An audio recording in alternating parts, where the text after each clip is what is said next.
Howdy everybody, Victor here, and welcome back to another episode of a game that I stopped playing for a long time, Gran Turismo 7.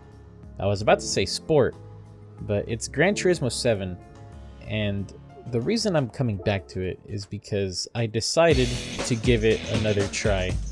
And right now the current daily races is Daily Race B at Spa, and Spa is actually one of my favorite tracks to be at, mainly because it's one of the first tracks in Assetto Corsa that I actually decided to try to learn, as well as it was also one of the fun tracks that I did when I was doing the fixed Ferraris in C-Class back in iRacing. And so because I saw that it was a Spa, I was looking for a GT3 car. It's GT3s at Spa. I was looking for a GT3 car. I was gonna get the Corvette, as you saw me hover over it, but then I decided that I wanted to get the AMG GT3 because that's also right now one of my favorite cars to drive in both I was gonna say Fanatec, in iRacing and in Assetto Corsa Competizione. I was admiring the other two Mercedes there, the Vision cars, but then I decided to go ahead and get the AMG GT3. Like I said, very beautiful car, really nice to hear. We go ahead and pick it up, and like that, we're going to go ahead and go in. We're going to select a livery because I don't want to use the base livery. And as you see, as soon as we start up the car or the game, we see the Hatsune Miku, the Good Smile Racing livery on my AMG GT3. My favorite car. The fact that it exists is amazing. Like I said, we're at Spa. A really weird setting for a camera. I had no way to change this, and when I first started this race, I didn't realize that the fuel was being used. I'm so used to Gran Turismo Sport, where A and B are just fixed classes, where I don't remember you losing any fuel in either of those two races. But I know that Daily Race C, it would be a tire wear and fuel consumption, and you would have to either go into the pits or you'd have to conserve fuel. I didn't know that you had to conserve fuel in this, so for the first lap, I believe, I'm just on setting 1, not short shifting, trying to catch everybody possible. And we have I want to say it's the Mazda in front of us. I take Rouge a little bit too rough, and I start falling behind. I'm not too sure which cars are overpowered. We're going to go ahead and skip ahead right here. We see someone has a penalty, 0.5 seconds. And like I was saying, I don't know which cars are OP. I think he went defensively. I wanted to try to take him, but it doesn't matter. This is just the first lap.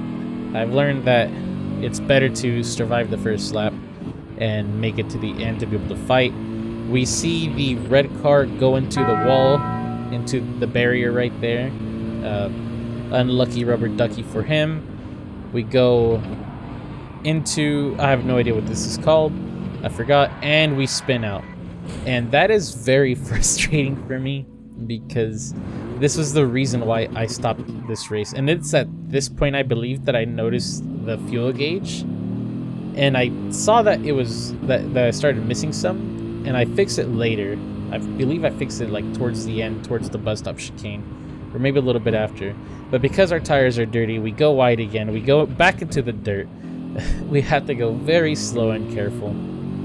And this was the reason why I hated Gran Turismo 7. It wasn't because of anything that the game's fault. It was because I'm using a Fanatec CSL DD. We go out into the green and we get ourselves a little penalty right here. And I got very annoyed. I believe this is right here when I noticed that the fuel gauge was definitely being used and I wouldn't have enough fuel to make it to the end. So I started messing with the settings. You saw me turn the camera by accident. And it's very hard because I was using the CSL-DD. I didn't know what button was for what on my McLaren GT wheel. So I was using the controller the entire time trying to adjust settings. As you can see right there, we go a little bit deep into that little hairpin.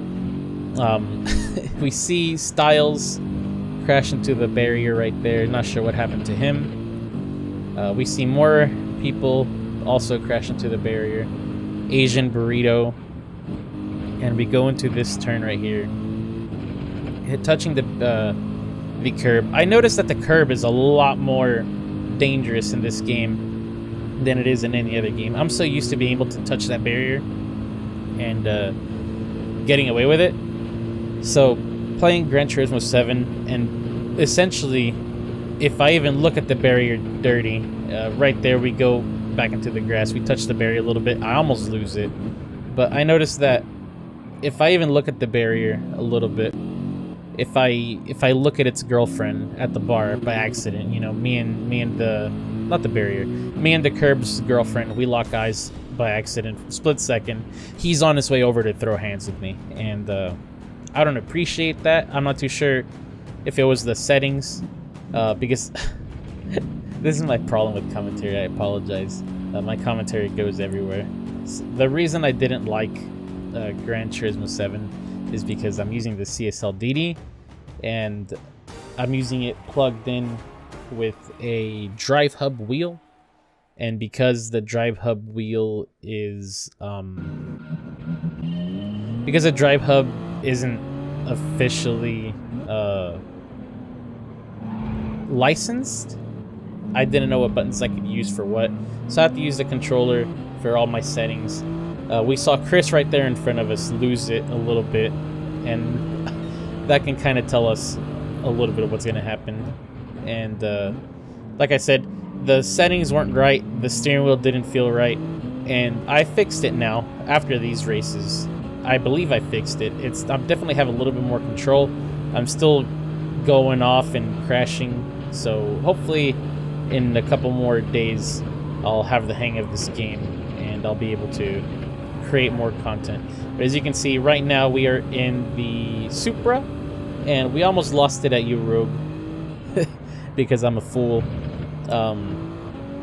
We are in the Toyota Supra, better known to me as the BMW Z4. We see a lot of action happen in front of us, which kind of puts the fear of God into me.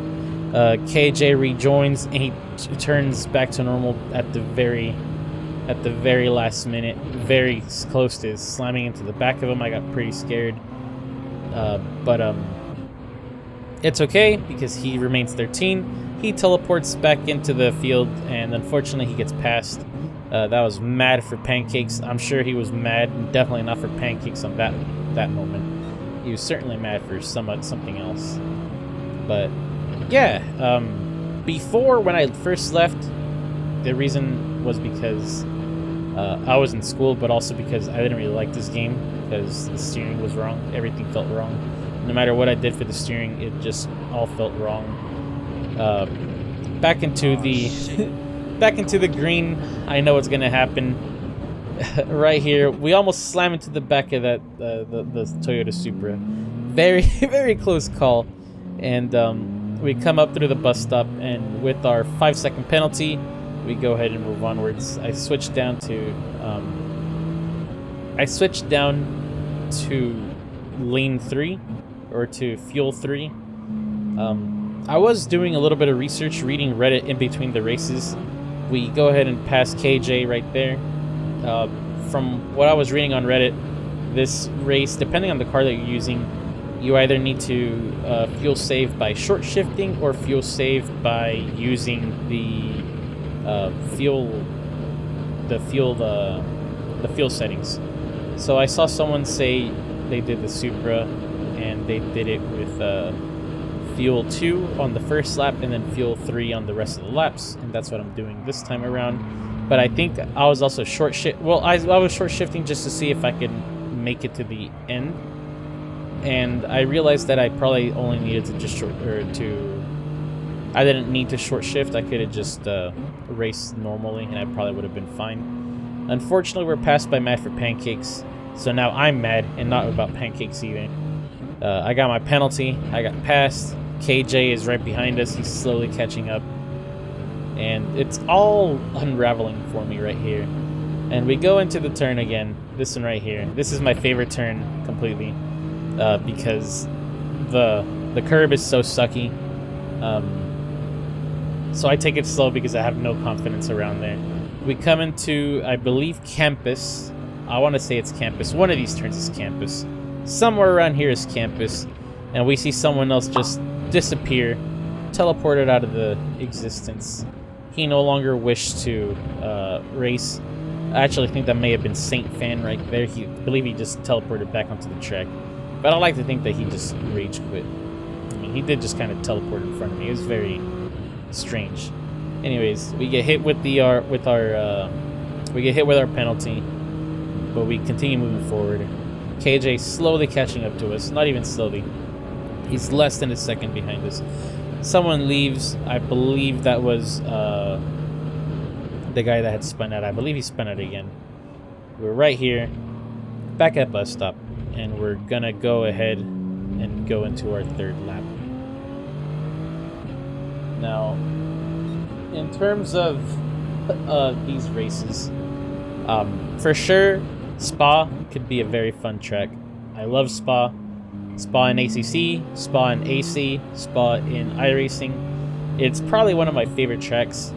I was actually considering, there's a thing for St. Jude's where you can like play, you can like do 60 minutes a week of gaming. And I guess you can open like a little charity donation link, and if you donate, if you get $200, they send you like a free mouse pad. We take the U Rogue a little bit wrong, and we get another 5-second penalty. And if you saw that, I raged a little bit, moved my wheel in an angry formation. And right here, we're back on the curb, off the curb, and we're into the grass. We get passed by KJ, which just makes me more mad and not for Pancakes. Mad for Pancakes somehow miraculously took off and got in front of someone else, got in front of Chris. But yeah, this track on this game, I'll have to try it again. And we go ahead and we spin again, because it doesn't matter how many times I try.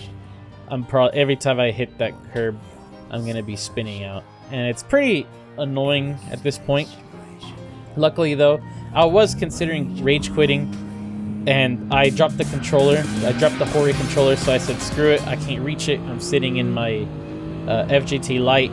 I cannot reach it. I'm just gonna finish the race, and I finish.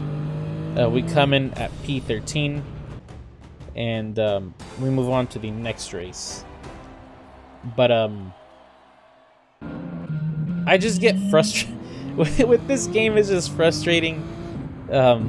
It feels like this game's a lot harder to drive in. Right now we are in the Porsche 911. As you can see, Santos just decides to be, or Saint Fan decides to become friends with Mr. Barry R. I almost joined him on that, but luckily I was able to catch myself. But I don't know. What do you guys think?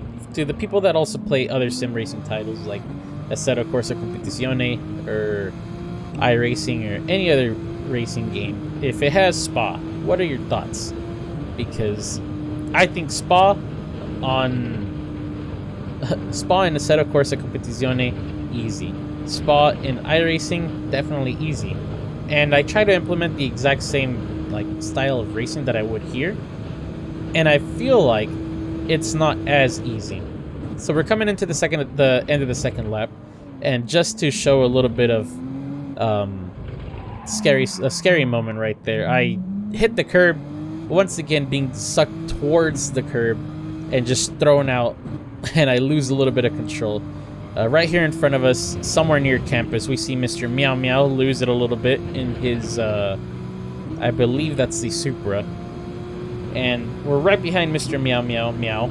And we're not going to take his draft because I'm a fool, and I don't want to get too close behind him, because I am trying to not go into the off the track, but unfortunately we go ahead and go off track along with Mr. Meow Meow, and we all know what's coming from going off track. That's right, another 5-second penalty. Now he decides to cut the bus stop, and I thought I was going to be able to get a good run. Instead, I decide to go mow some grass real quick. Lawn Mowing Simulator 2022, which enrages me so badly. Like, you have no idea how mad. I audibly screamed. I wish I would have recorded my audio, because I actively went, "Ha!" very loudly. And at this point, I was very annoyed. I just wanted to finish this race. I wanted to get off the sim. I had been sitting in there for about an hour and a half. After about an hour, I start becoming a little bit discomfort. I start feeling a little discomfort. But which kind of brings me back to the original, to another point that I was making earlier in the video. St. Jude's has a little, their little donation thing. You get $200 donated. I guess you get a mouse mat. The mouse mat doesn't interest me, but I was interested in doing a solo spa 24-hour. Originally, that's what I wanted to do. A solo spa 24-hour in Assetto Corsa Competizione versus AI. And then the DLC got announced. So there's going to be 3 tracks: Watkins Glen, Coda, and Indianapolis, the road course. I don't care about 2 of those. I don't care about Watkins. I don't care about Indy. I cared about Coda, Circuit of the Americas, because that would technically, I guess, be my home course as the well-known course. There is one closer to me called Eagle Canyon Raceway, but no one knows that one. I can't find a track on it or anything like that. I mean, I found it in Assetto Corsa, but it's kind of not very good. But Circuit of the Americas is a track that a lot of people know, and I've seen people like Jackie Ding. We see Mr. Meow Meow just lose it over there and off the track, so that's unfortunate for him. It's unfortunate for me too, because I mean, I got a slowdown penalty, but it doesn't really matter. We're gonna go ahead and just finish off the race. But I'm considering doing the 24-hour endurance solo race instead of on Spa, on Circuit of the Americas, just because I think that would be pretty fun. More words,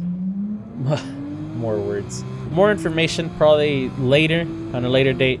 For right now, that's all the information I have. Anyways, I want to thank you guys for watching. I appreciate it. Please leave a like, subscribe, leave me a comment, and I'll see you in the next one. See ya.